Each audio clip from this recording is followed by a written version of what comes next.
Hi, welcome to A Foreigner in the Philippines. Well, I've got my glasses on, so I'm going to be reading. Well, I'm actually left alone tonight because Beth has taken all the kids in our little compound. I think that's about 5 or 6, and she's gone down for an all-night prayer meeting. So, it's actually not all night. I should probably get up about 2:30 and drive down there and pick them up. They're only in Itafi, they haven't gone to the other islands, so it's a lot easier. So, I went to bed for about an hour or something. It's 11:45 now, and I came down, and let me see, how have I done this? I got Beth to write, get all my stories from my book, 7 Days. That's a series of stories from the Philippines, and as people are looking in on this as a foreigner in the Philippines, now I'm going to indulge and read a story that I wrote from that book. And people often ask us about how we met, what the story was, and of course sometimes it's never quite enough no matter what you say. So when I met Beth and we talked about getting married, we didn't have a lot of money. We needed to get married, we needed to invite the family, and so we needed to have some kind of celebration. So she then gave me the title, what I thought was a great title for a story. She said, well, what we can do is just get married, and then we'll have a reception, and we'll have 3 pigs and a cow, and we'll feed everybody. I thought, my God, what a great title, 3 pigs and a cow. So, here's a story that I made, and it's called 3 Pigs and a Cow, the story of a Filipino wedding plan. Who can say how such a plan could ever work? But in traveling to the Philippines, I finally met the one, so I'm thinking anything is possible. Now, meeting the one, your soulmate, is supposed to make everything simple, isn't it? After all, you're twin frames, joined at the soul, travelling through eternity and destined to meet again and make each other into a single digit, right? Wrong. You've grown in different ways, learned different lessons, faced different challenges, and are already whole in your different halves. Yes, it's true to say that when you are finally reunited in time, you skip the usual beginning reserved for mere mortals and launch straight into being in love. It's not always unconditional love, but it is undying love, because underneath it all is the recognition of the familiar, of the remembering of the intangible bond from another time and space that won't be described. It flies in the face of common sense and scoffs at the pleas of best friends and family to be logical, well-intentioned though the pleas may be. But I'm rambling on a bit here, so back to the 3 pigs and a cow. Now, forgive me, but what do I know about such things? I'm a city boy from Manchester in Lancashire, England, which is better known for coal mines and cotton mills than livestock. The nearest I've been to a pig is 3 slices of Danish bacon sitting on a breakfast plate next to the fried eggs and toast. A cow, on the other hand, is, I know, what we get milk from, though how they persuade the animal to put it into a bottle is beyond me. But there I go rambling on again. So I met her, the one, my soulmate, in Cebu City. Coincidentally, I also met an earthquake, a 7.3 on the Richter scale, and I'm still not sure which event has left me more shook up.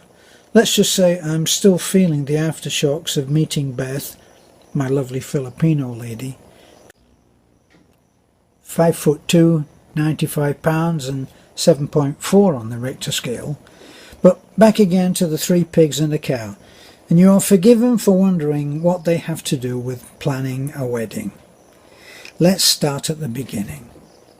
We've consulted with Nanay, the mama, and she in turn has consulted the charts for the phase of the moon most likely to shine with favour on the union. And who am I to disagree with this formidable woman? All of 4 feet 11, she has borne 10 children and ruled them with an iron hand in a tiny, isolated 3-roomed wood frame house without electricity or running water on the island of Bohol. It's a 2-mile walk from the road along a narrow dirt track, and rain or shine, the kids would walk this track every day to get to school. The house is set in beautiful rolling hills, which look as if they were reverse engineered from a small child's painting.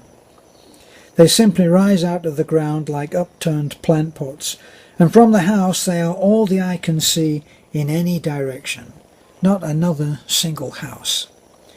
The most read book in the home is the Bible, you better believe. And on my first visit, Nanai fixed me with a steely stare when I tried to put food in my mouth before she said grace. One look from the Nanai, and I retro-rocketed back to being 6 years old. I never made that mistake again. Limited finances tell us we cannot afford a big wedding, so it's decided that we will have a quiet civil ceremony with just family attending, and then hold a reception at the home in the hills and lay on food with open house invitations. Enter the 3 pigs and a cow. Finally, you say. Which will be the main dishes? Having made that long walk from the road, I protest.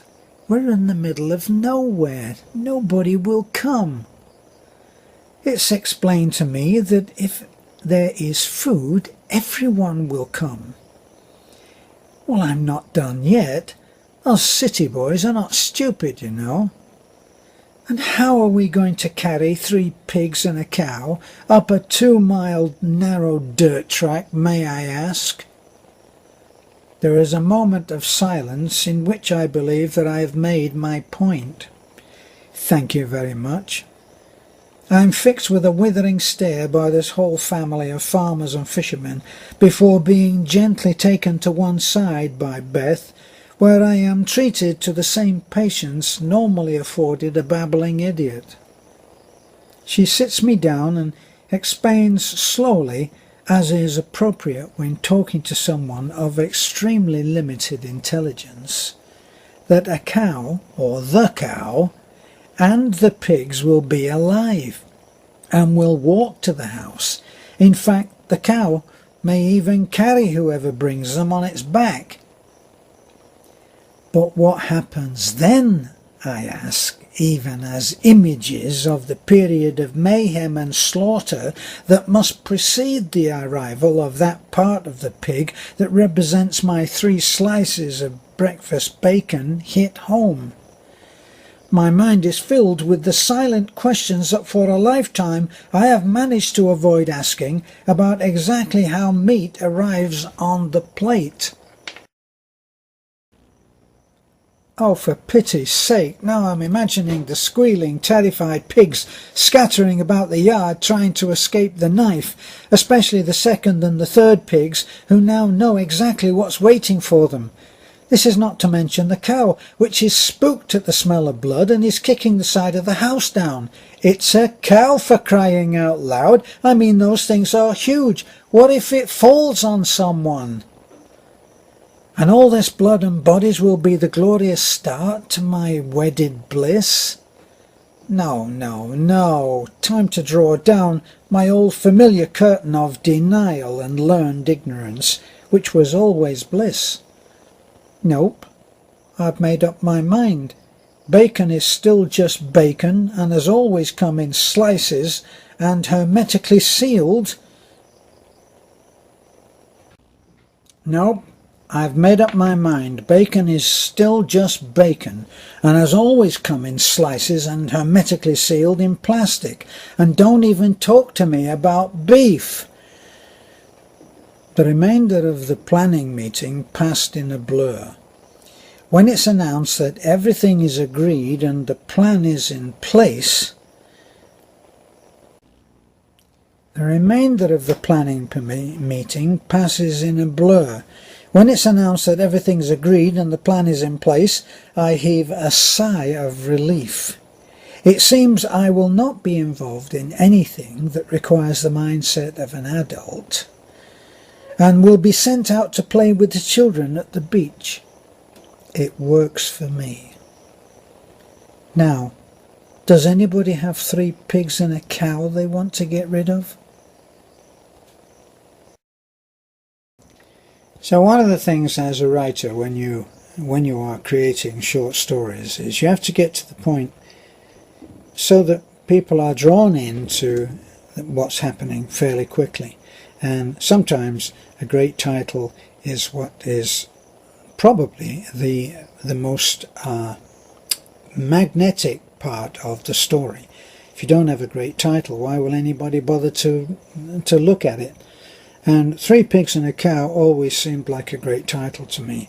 And when my wife said, or my wife to be back then, she said, well, we'll need 3 pigs and a cow. That was that was an introduction to life with a Filipina, where certain things are made according to a logic which is, I'm sure, created and developed in the Twilight Zone, because for a Westerner it's just impossible to actually find a point of entry. It's like looking how to get into a room that doesn't have a door. Well, anyway, I've been rewarded winning many different titles since then, and always feel very privileged to be here. So that's my little story from my book 7 Days, which is a different story for every day of the week. You can see that book on Amazon.com, and I hope that you'll probably go out and buy it, and hope even more that you'll enjoy it and perhaps read it more than once. So, this is a foreigner in the Philippines. Thanks for looking in. Bye for now.